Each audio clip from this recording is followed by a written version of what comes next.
Good morning students. आज हम लोग एक नए टॉपिक को पढ़ेंगे जो कि है हमारा त्रिभुज की माध्यिका। त्रिभुज और वृत्त यानी कि ट्रायंगल एंड सर्किल जो हमारा टॉपिक है, आज हम लोग उसको डिस्कस करेंगे।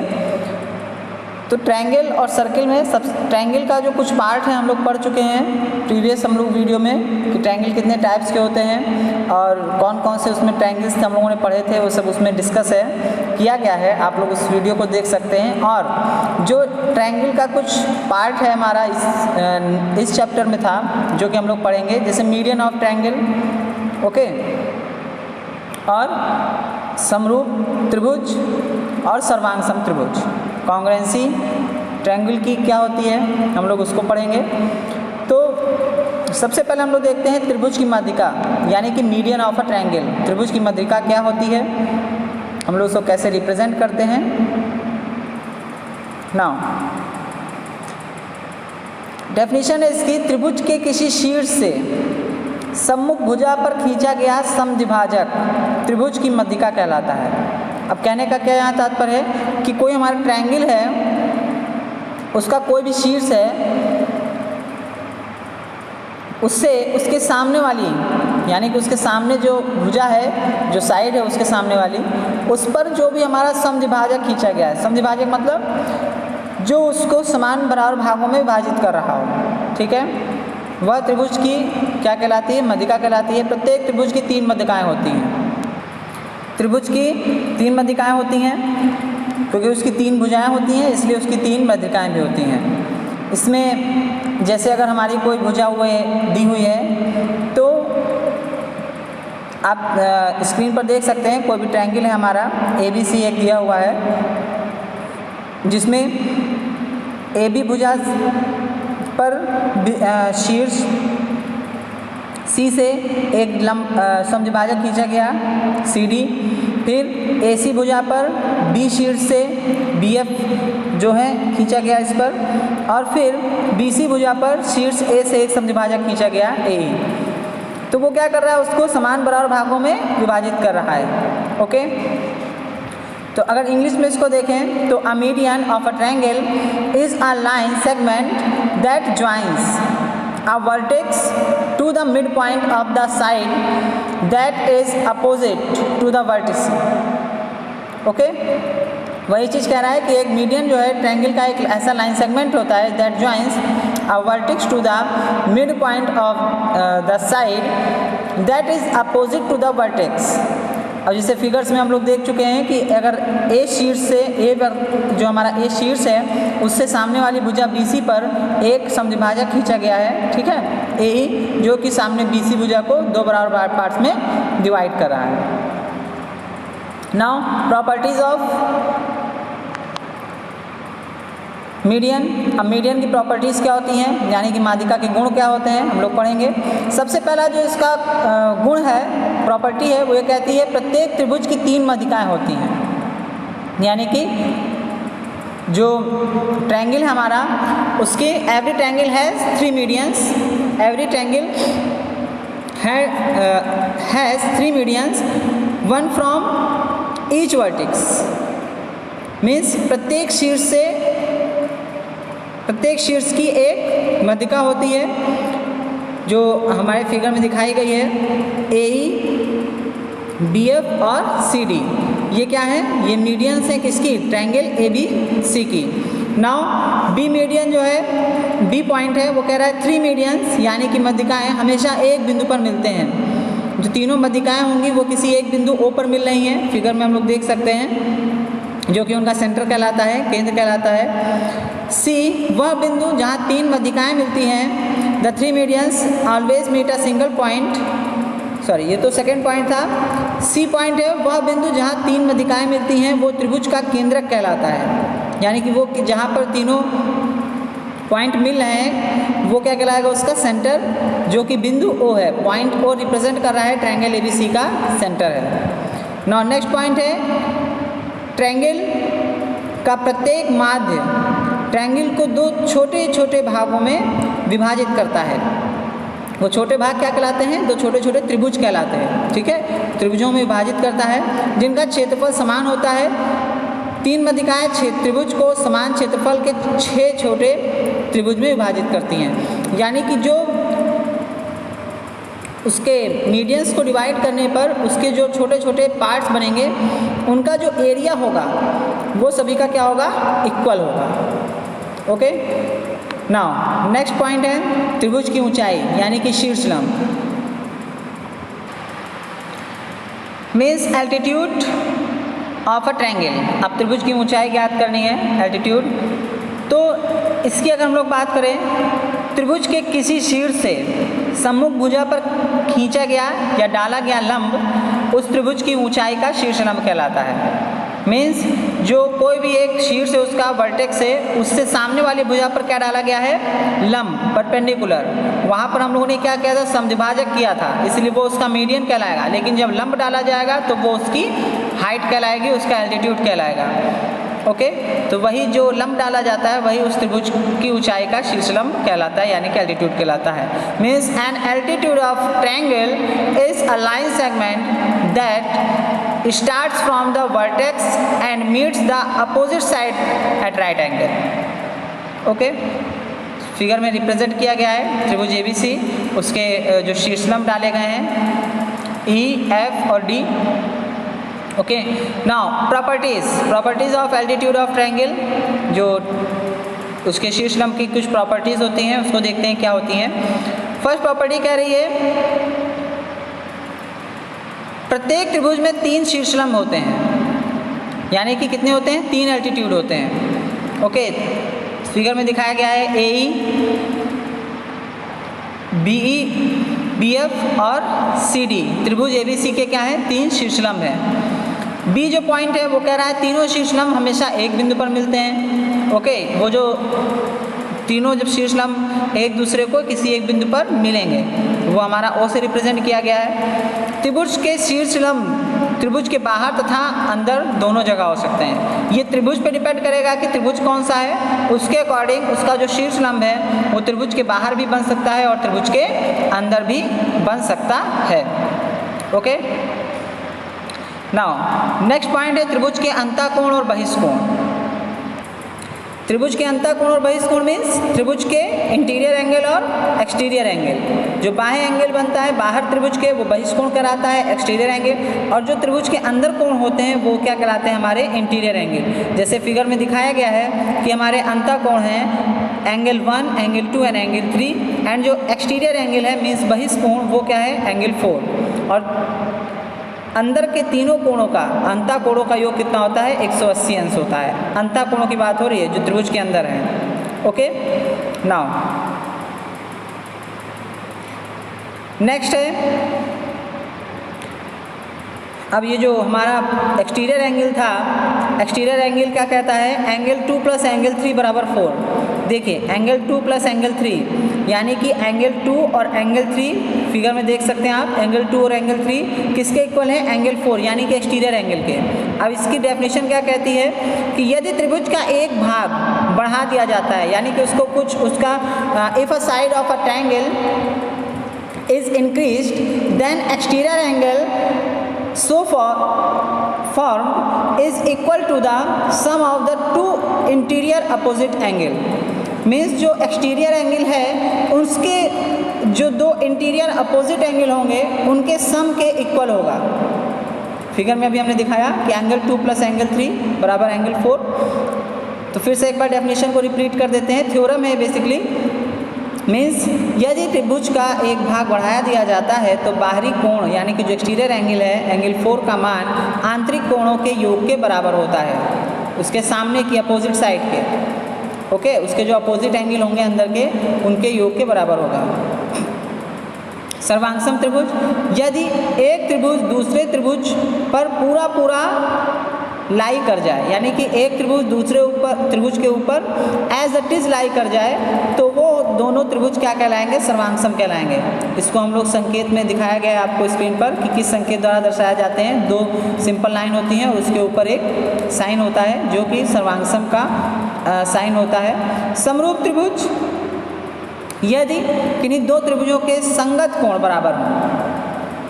ओके, करस्पॉन्डिंग एंगल की बात कर रहा है, संगत कोण बराबर हों और उनकी संगत भुजाओं की लंबाइयाँ आनुपातिक हों, यानी जो उनकी करस्पॉन्डिंग साइड्स हैं उनकी जो लेंथ है वो अनुपात में हो, इक्वल रेशियोज में हो, तो त्रिभुज कैसा कहलाएगा? समरूप त्रिभुज कहलाता है। इसे संकेत में हम लोग नॉर्मली एक सिंपल साइन के द्वारा दर्शाते हैं, जो कि स्क्रीन पर आपको रिप्रेजेंट किया गया है।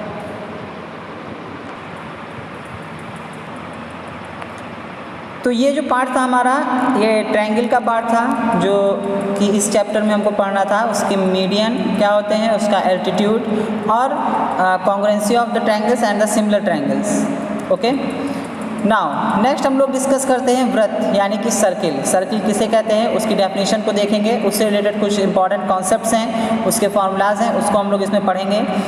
तो सर्किल किसे कहते हैं, वृत्त किसे कहते हैं? जब कोई बिंदु P एक निश्चित बिंदु O से इस प्रकार चले कि उसकी दूरी सदैव समान रहे, तो उस बिंदु के पथ से गिरने वाले क्षेत्र को वृत्त कहते हैं। यानी कि a circle is a shape consisting of all points in a plane that are at a given distance from a given point at the centre equal.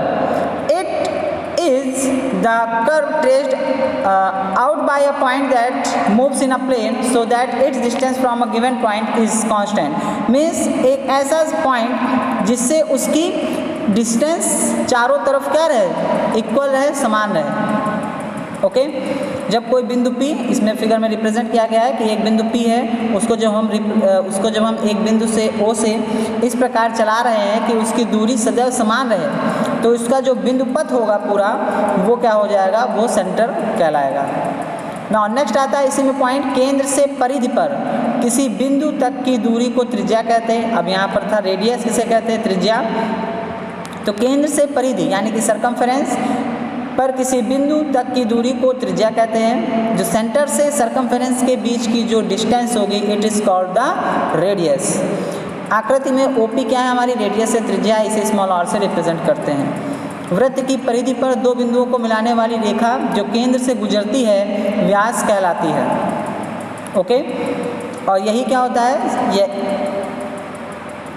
जो इसको क्या कहते हैं, डायमीटर। व्यास को इंग्लिश में डायमीटर कहते हैं। वृत्त की परिधि पर दो बिंदुओं को मिलाने वाली रेखा जो केंद्र से गुजरती है व्यास कहलाती है। इसे स्मॉल d से प्रदर्शित करते हैं। व्यास क्या होता है, त्रिज्या का 2 गुना होता है, यानी कि डायमीटर जो होता है, diameter is equal to 2 into radius, 2 times होता है रेडियस का।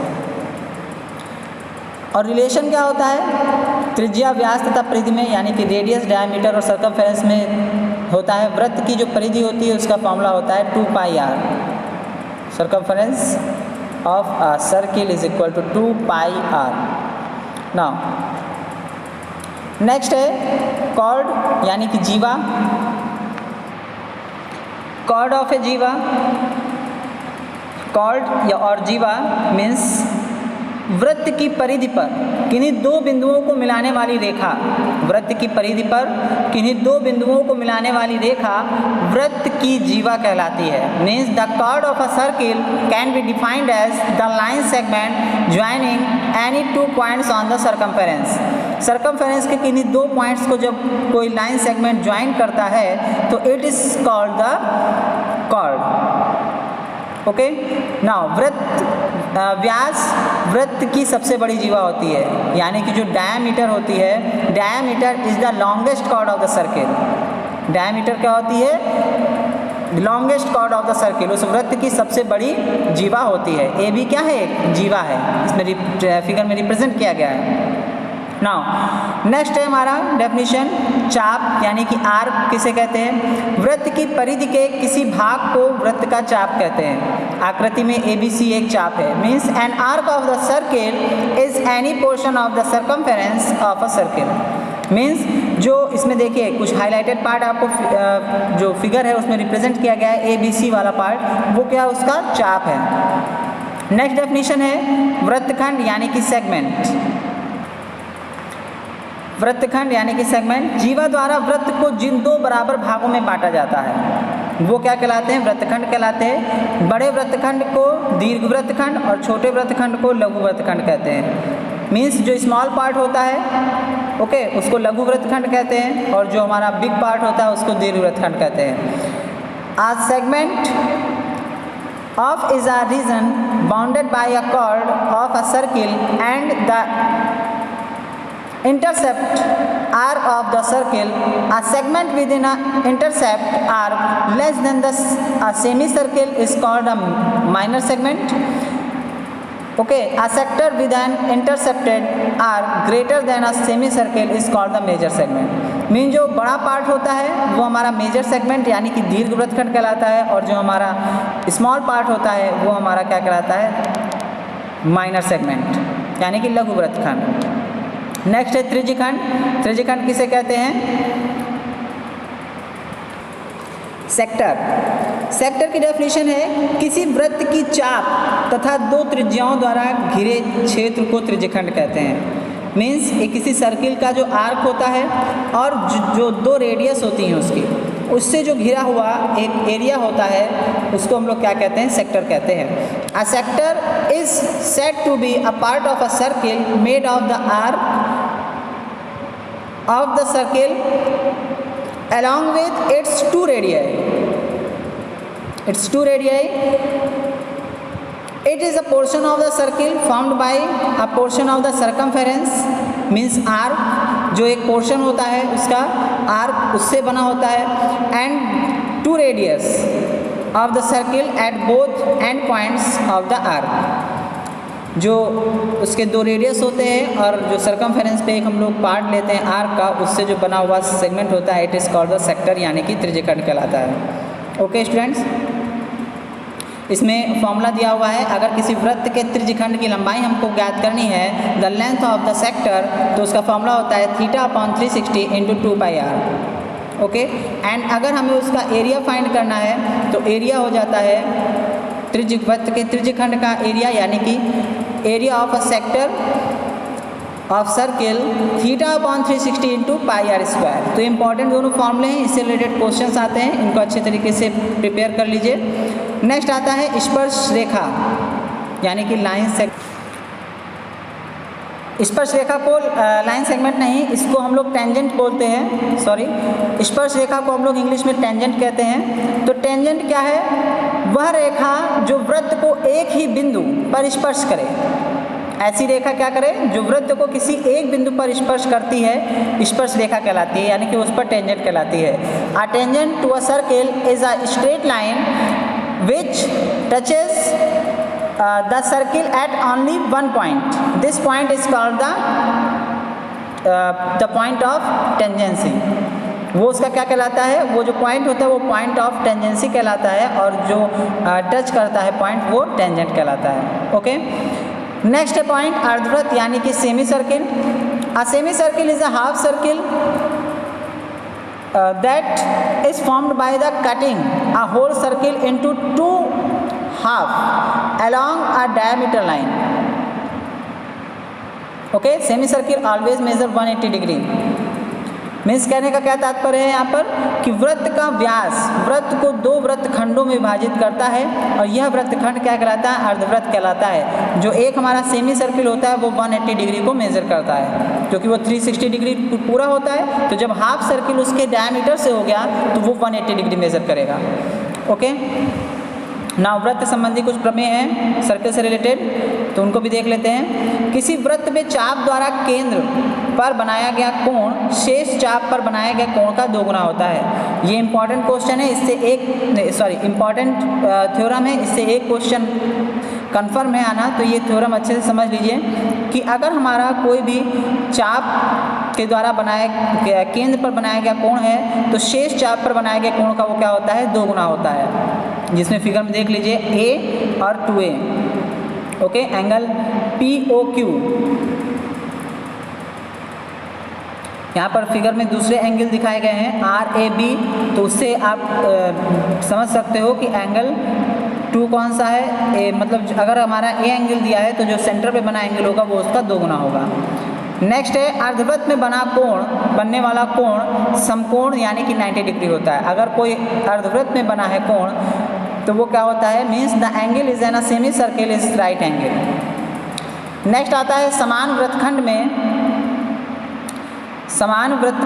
में बने कोण समान होते हैं। अगर एक ही हमारे सेगमेंट में अगर बने हैं समान वृत्तखंड में कोण तो वो इक्वल होंगे, जैसे इसमें दिखाए गए हैं angle C is equal to angle D. Okay, now next आता है चक्रीय चतुर्भुज के सम्मुख कोण संपूरक होते हैं। हम लोग जानते हैं ये चक्रीय चतुर्भुज के जो सामने के कोण होते हैं सम्मुख कोण वो संपूरक होते हैं। नेक्स्ट, एक ही वृत्त की बराबर जीवाएं यानी कि जो दो उसकी कॉर्ड हैं वो केंद्र से बराबर दूरी पर स्थित होती हैं। अगर दो जीवाएं हैं हमारी तो वो केंद्र से बराबर दूरी पर स्थित होंगी, यानी कि AB is equal to CD।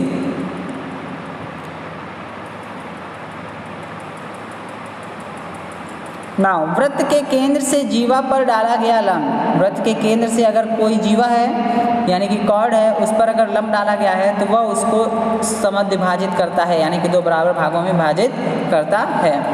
Next आता है हमारा जो थ्योरम है, किसी वृत्त में एक ही वृत्तखंड के सभी कोण क्या होते हैं, समान होते हैं। अगर हमारा एक कोई लाइन सेगमेंट था, ठीक है, तो मेजर सेगमेंट माइनर सेगमेंट अगर हमारा कोई भी एक सेगमेंट है उसी से हमारे सारे कोण बन रहे होते हैं तो वो क्या होते हैं, सभी कोण समान होते हैं। फिगर में रिप्रेजेंट किया गया है, AB हमारा था एक जीवा, तो ये जो वृत्तखंड है बड़ा वाला मेजर सेगमेंट, उसमें देखिए तीन कोण बन रहे हैं C डैश और C डबल डैश, तो ये तीनों क्या होंगे, इक्वल होंगे। नाउ नेक्स्ट, जीवा और स्पर्श रेखा के बीच कोण वैकल्पिक खंड के कोण के बराबर होता है। ओके, नाउ नेक्स्ट इंपॉर्टेंट है, ये जो नेक्स्ट पॉइंट है, दो वृत्तों की उभयनिष्ठ स्पर्श रेखा means common tangent of two circles. अगर कोई दो हमारे वृत्त दिए हुए हैं उनकी उभयनिष्ठ स्पर्श रेखा हम लोग कैसे फाइंड करेंगे फॉर्मूले से, तो ये भी इंपॉर्टेंट फॉर्मूला है। दो वृत्तों को स्पर्श करने वाली स्पर्श रेखा को उभयनिष्ठ स्पर्श रेखा कहते हैं, यानी कि यहाँ पर AB क्या है, हमारी एक उभयनिष्ठ स्पर्श रेखा है। उभयनिष्ठ स्पर्श रेखा की लंबाई हम लोग कैसे फाइंड करते हैं, देखिए दिया हुआ है फॉर्मूला, केंद्रों के बीच की दूरी माइनस त्रिज्याओं में अंतर का स्क्वायर, केंद्रों के बीच की दूरी का स्क्वायर माइनस त्रिज्याओं में अंतर का square means AB is equal to under root O1। देखिए O1 और O2 हमारे क्या हैं, केंद्र हैं, और R1 और R2 हमारी त्रिज्याएं हैं, फिगर में दिखाई दे रहा है जैसे, तो O1 माइनस O2 का whole of square minus R1 minus R2 का होल ऑफ स्क्वायर। तो ये कुछ इंपॉर्टेंट कॉन्सेप्ट थे, थ्योरम्स थी, डेफिनेशंस थी, जिसको आज हम लोगों ने डिस्कस किया है। अब नेक्स्ट वीडियो में हम लोग इससे रिलेटेड क्वेश्चंस को करेंगे, इनसे रिलेटेड क्वेश्चंस को हम लोग डिस्कस करेंगे, लगाएंगे इंपॉर्टेंट क्वेश्चंस को। तो आज हम लोग क्लास को यहीं पर एंड करते हैं स्टूडेंट्स, और जो इंपॉर्टेंट फॉर्मूले हैं इनको प्रिपेयर कर लीजिएगा, क्योंकि नेक्स्ट क्लास में जब हम क्वेश्चंस कराएंगे तो वो आपको उसमें मदद करेंगे। ओके, जो ये उभयनिष्ठ स्पर्श रेखा की लंबाई वाला फॉर्मूला था, और अभी हमने वृत्तखंड के त्रिज्यखंड का जो हमने लंबाई ज्ञात करना और क्षेत्रफल ज्ञात करना उसका हमने फॉर्मूला बताया था, तो ये सब इंपॉर्टेंट फॉर्मूले हैं, इनको अच्छे से प्रिपेयर कर लीजिएगा। Okay, thank you students.